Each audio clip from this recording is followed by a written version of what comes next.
Here is a beautiful image of Alex Gleason's 1892 New Standard Map of the World that was on projection at Modern College in Blackheath, England. It states at the top of the map that it is scientifically and practically correct. The way Gleason's map significantly differs from standard maps of the world is in its representation of the poles. As you can see by comparison with a conventional world map, the primary difference in Gleason's map is that the North Pole is actually situated in the centre of the Earth, and upon first glance the South Pole, or what is known as Antarctica, appears to be missing. Upon closer inspection, however, you realise that Antarctica is indeed present and makes up the majority of landmass on the map. Antarctica in Gleason's map is an encompassing ice ring that covers the entire outer reaches of Earth. Gleason's map has become somewhat of a canonical historical document for flat earthers. Many often reposting the image on the internet and heralding it as solid proof that refutes the heliocentric model of the Earth. Or in other words, proving that the Earth is not a spinning globe in space, but a circular, flat and stationary plane. This was not enough proof for me, and while I gravitated towards the idea of a giant encompassing ice wall as a neat concept, I knew that we had a vast amount of evidence proving the existence of space, spherical planets, and entire sciences dedicated to solving the mathematical conundrums of physics. I mean, we landed on the moon, for God's sake. Surely if the Earth was flat and stationary, then somebody would have realised by now. These brave souls did the unthinkable. They flew to the moon, they landed, took their first cautionary steps and planted the American flag. NASA sent multiple crews to the moon on subsequent Apollo missions. They even managed to film Apollo 17 leaving the moon. Stage pushed. Mission arm is out. Okay, I'm going to get the pro. 99 proceeded. 3, 2, 1. Ignition. Right away, Houston.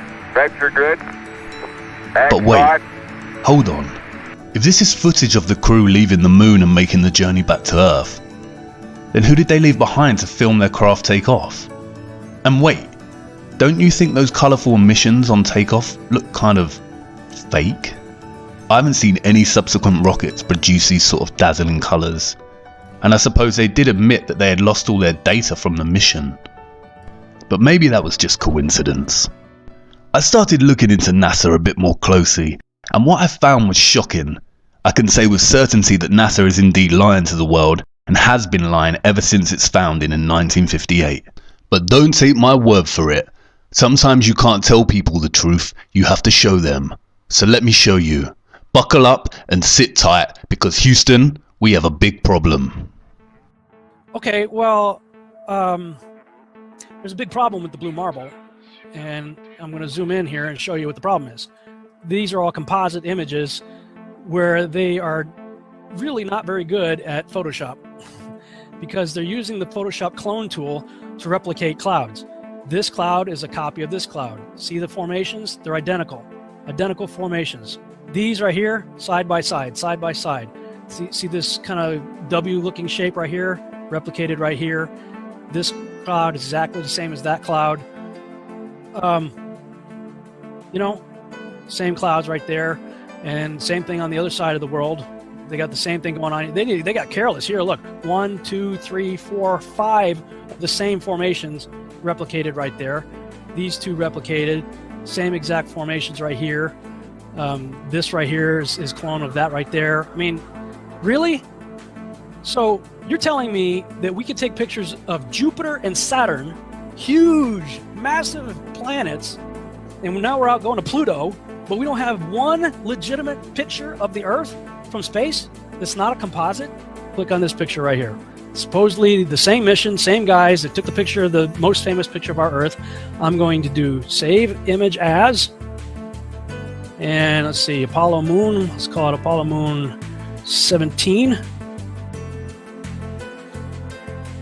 And I'm going to open that in Photoshop. And if those of you think this technical difficulty was planned and think I'm scamming you, go do it for yourself.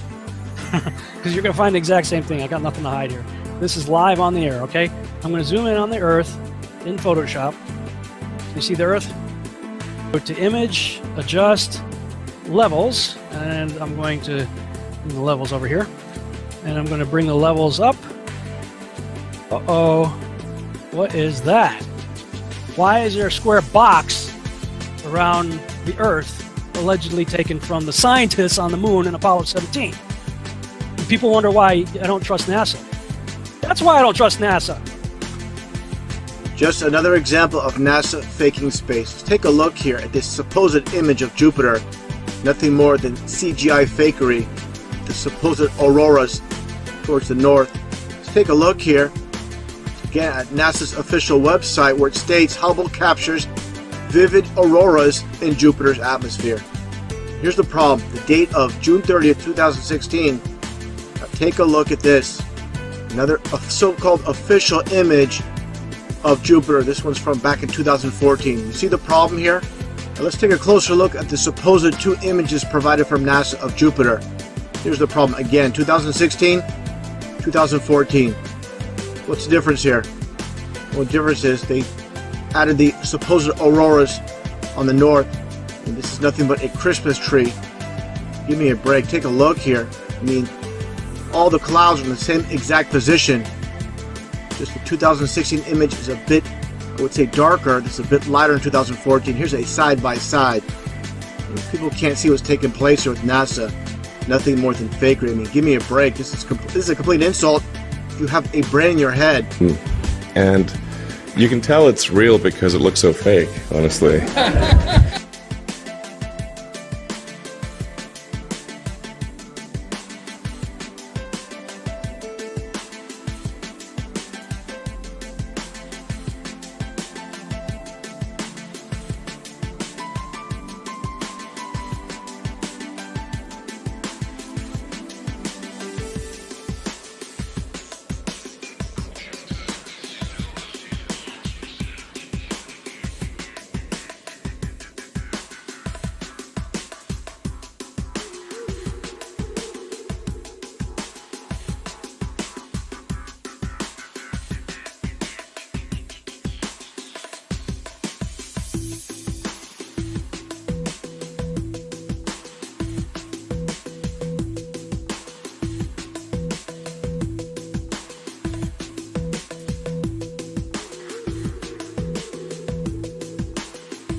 It became instantly clear how they do it. And it's just video game technology. Now, if you're part of the Geek Squad or the techie crowd, well, then you already know about this technology. And so let's get to the video that caught my attention, and you will see the same things that I saw. Let's watch. We have to introduce the concept of free fall. So let's use this model of the Earth. And let's enlist the help of a friend, Patsy. You might know her.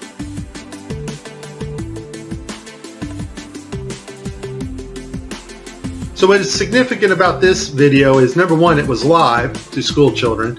Number two, we have this stuffed animal that is transitioning in on another video channel. And the actor is able to reach up and grab this doll in real 3D space and manipulate this doll with their hands. And so the only way you're going to pull that off is with one technology. And that technology is virtual reality. More importantly though, something called augmented virtual reality. This is taking the objects in 3D space from a virtual reality world and putting them in our world on another screen, which we can see, manipulate, and touch with virtual reality contacts or glasses. In this next segment, I'm going to show you how NASA grabs objects in 3D space, rotates them around, manipulates them. They can do this with water, with cloth, anything. And the cool thing about it is we can take what they're doing, what they're seeing with their contact virtual reality augmented lenses, and put that on a separate video layer live. Yes, live. And do it all in real time. 45 minutes straight of NASA messing up their virtual reality setup. I tried to pick some clips that were obvious and some not so obvious. Show you some of the contacts. We're going to see Tim Peake with his contacts in, but these are virtual reality contacts overlaid on the eyes so actors can interact with things in 3D space, all in real time. In this next shot, we will get to see the whole arm setup and the virtual reality glove that covers all the way down the arm and hand. This allows the software to broadcast what we see video-wise as his arm in a shirt sleeve. Okay, I have a lot of Tim Peake screw-ups, but this one here, the system glitches. The software does not track his hand properly, and Tim slips his hand underneath his other fingers, which is tightly holding onto the mic, which would be impossible. I don't think this is Tim's fault. Normally, Tim always moves his other fingers up while he slides his hand under. I just think the system didn't respond to his movements here. It's virtual reality. They're wearing augmented contact lenses so that they can interact with these 3D objects. Now, in this scene, the guy on the left in the green shirt, he thinks he sees an object in 3D space that's being broadcast to him. So he grabs it and he puts it off to the side. He's looking straight ahead because he's looking at an object rotating in front of him, but the video channel is down that is supposed to show the viewers what we're supposed to see, and so we don't actually get to see the object that he is seeing. And I would just sum this up as a very terrible, bad, horrible day for NASA doing live feeds.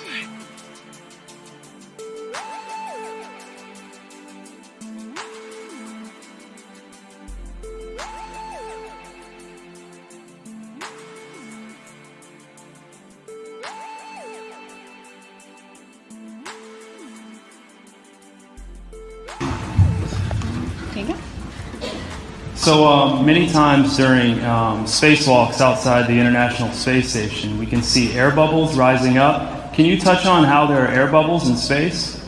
Can you be more specific? Air bubbles? So yeah, like a lot of times during the footage, the NASA footage, you can see bubbles coming up out of the helmets or kind of from underneath you.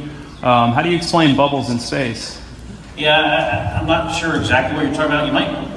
Now sometimes you get water in the helmet, and it's either from sweat or from the cooling garments. And in some of my spacewalks, I had like water in the helmet, not like I was going to drown in the helmet, but just little bits of water probably came from sweat. Often on the outside of the space station, you'll liberate little pieces of, it's a really harsh environment out there, and the outside of the space station gets beat up pretty good. And sometimes, you'll see just little flecks of paint or something that you might have disrupted floating away from the suit. And, that's generally what that is. I've never seen any kind of air bubble anywhere. Yeah.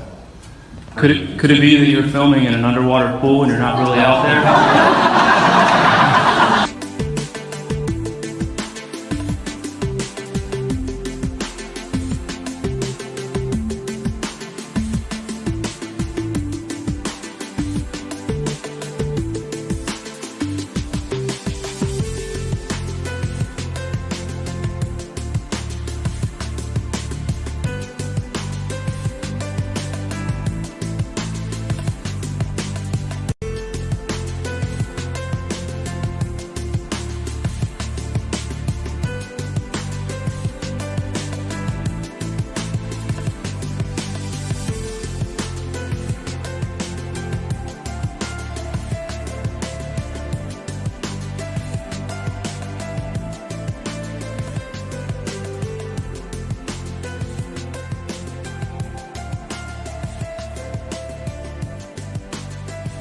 Why don't you swear in the Bible that you walked on the moon? You're the one who said you walked on the moon when you didn't. Calling the kettle black, if you ever thought of it. Say that misrepresented away from me. You're a coward and a liar and a thief.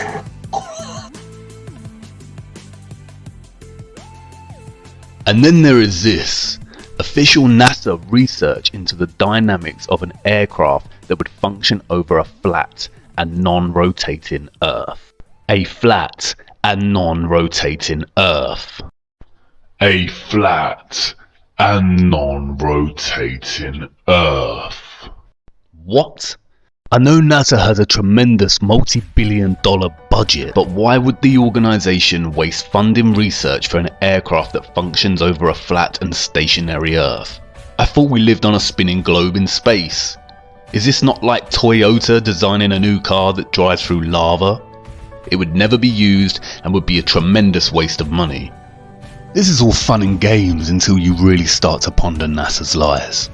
Why would the biggest space organisation, whose vision statement on their website claims that it is their goal to discover and expand knowledge for the benefit of humanity, lie? And where exactly does their multi-billion-dollar annual budget go? In the last 5 years, NASA's total annual budget between 2016 and 2020 totals over a whopping $100 billion. Why would they commit such fraudulent actions if they want to benefit humanity with their understanding and exploration of space? And if we cannot trust the most famous of all space organisations to give us the truth, then is the Earth really what we've been led to believe it is? And then I remembered the 1959 United Nations Treaty, which prohibits and regulates all global activity on the continent of Antarctica and ensures that the continent belongs to no nation. With Gleason's map in mind, I started to wonder whether Antarctica was really what we had been told it was. Was it really a freezing white untouched paradise where, as Sir David Attenborough shows us, penguins play in the snow? Could it really be a huge ice wall encompassing the entire Earth? And then something dawned on me and stopped me in my tracks. How did I not notice? It was staring me in the face the whole time. Gleason's map. Hidden in plain sight in the United Nations logo. Look. The North Pole is at the centre just like Gleason's map. And why is Antarctica missing? Or is it? Upon closer inspection I realised that the logo was framed in a circular laurel. I know from ancient Greek mythology that the laurel leaf came to symbolise Apollo. Apollo again. Just like the moon missions. In ancient Rome the laurel was not permitted for profane uses, and lighting it at the fires of the altar was strictly forbidden. And I knew from the treaty that the UN had strictly forbidden Antarctica from being explored and exploited. Was there a message in this? I started digging, and then I realised that not only did the United Nations have this logo, but also the International Maritime Organization, the International Civil Aviation Organization, and the World Health Organization. The Maritime Organization polices the seas, and the Aviation Organization polices the skies. The World Health Organization controls all health and disease communications and guidance for the world, much like it has during the COVID-19 pandemic. Did the UN's military really police Antarctica with the maritime and aviation, or is it just an arbitrary treaty honouring the last unspoiled place on Earth?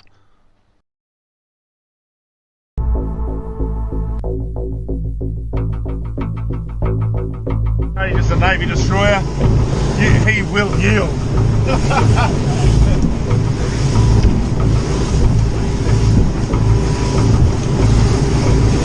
He'd be thinking, that cheeky better not cross my bow. Yeah. Stop, Josh. They take it seriously. What did they say? You got to yield. You can't just fucking. Do they think you're going to charge them? We don't know for sure, but they did say something. No, they did. They thought. They come back last call.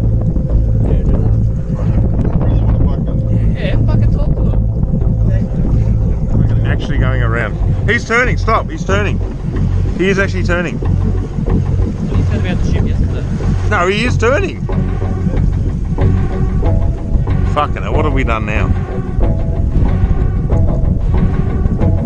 It's turning, Josh. Just sit still. He's slowed down, has he? Yeah, he's really slowed down. Not that we were in trouble. What for? It's coming to us. He's got the shits because... This is Warship Hobart, channel 16, over. 16. Yeah. Exclusion area, please report your intentions. Fishing? Who the fuck's that? We're heading to the shelf to go... Just say we're out fishing, heading out fishing. No, we're just heading out fishing. Get the dinghies out, boys. They get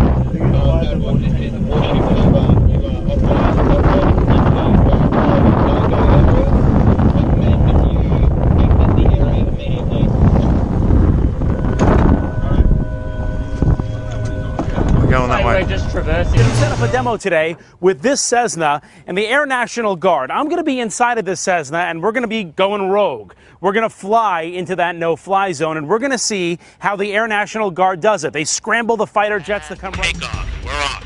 Flying for miles and miles until... Okay, we've just entered the no-fly zone now. Our pilots aren't talking to air traffic control, ignoring their calls to reach them. That triggers an alarm at the Air National Guard base. These fighter pilots scrambling to their jets. They're on alert and ready to take action 24 hours a day. Today, racing to their F-16s, suiting up, climbing on board, and rushing to the runway. Taking off to intercept our rogue Cessna. Reaching the target in just minutes. This is the view from the F-16. That's my Cessna right there. Intimidating as you would think it would be. Look at that fighter jet. He's right off our wing. Another F-16 swooping in on the right, calling us on aviation frequencies. You have been intercepted. If you hear this transmission, acknowledge the radio call and rock your wings. He wants us to identify ourselves. We're a rogue aircraft, remember, for this demonstration, so we're not going to respond at all and see what this fighter jet is. Ordered to turn to the northwest. The fighter jet giving us one last warning. After all of this, the pilot still won't listen. The plane won't leave the airspace. Will you shoot them down? If required, we'll execute the rules of engagement per the commander of the North American Aerospace Defense Command. And yes, we would do that. Shoot the plane down. If it meets the rules of engagement, yes, we would, to defend the airspace.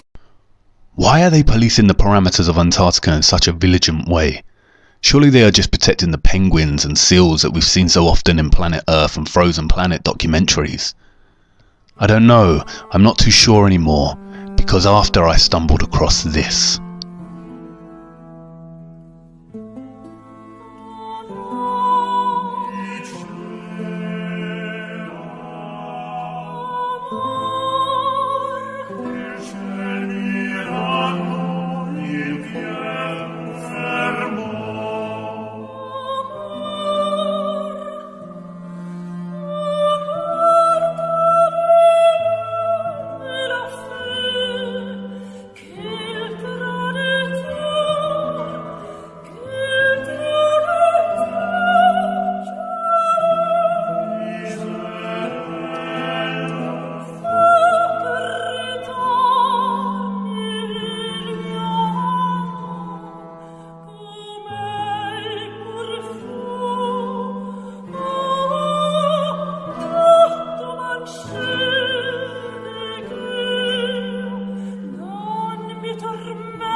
A giant ice wall, stretching for what seems to be hundreds and hundreds of miles. I don't know about you, but I find this footage deeply disturbing. With NASA's lies in mind and that great ice wall looming in the distance, I began to experience what some call cognitive dissonance. I went into denial. Of course none of this could be true, and of course our Earth is a spinning globe as we've been taught throughout our lives. It's one thing NASA lying, but are all the professors and scientists lying too? Is the National Geographic Channel lying? And what about Newton, Einstein, Hawking and Attenborough? Are they lying too? It's a complicated answer, and I will do my best to show you the truth. But before we look at the gatekeepers of knowledge and the trusted voices of our world, I need to show you more of our Earth. I don't want to lose you just yet. Come with me to part 3, where we will explore a few ways our Earth could work as a flat and stationary plane.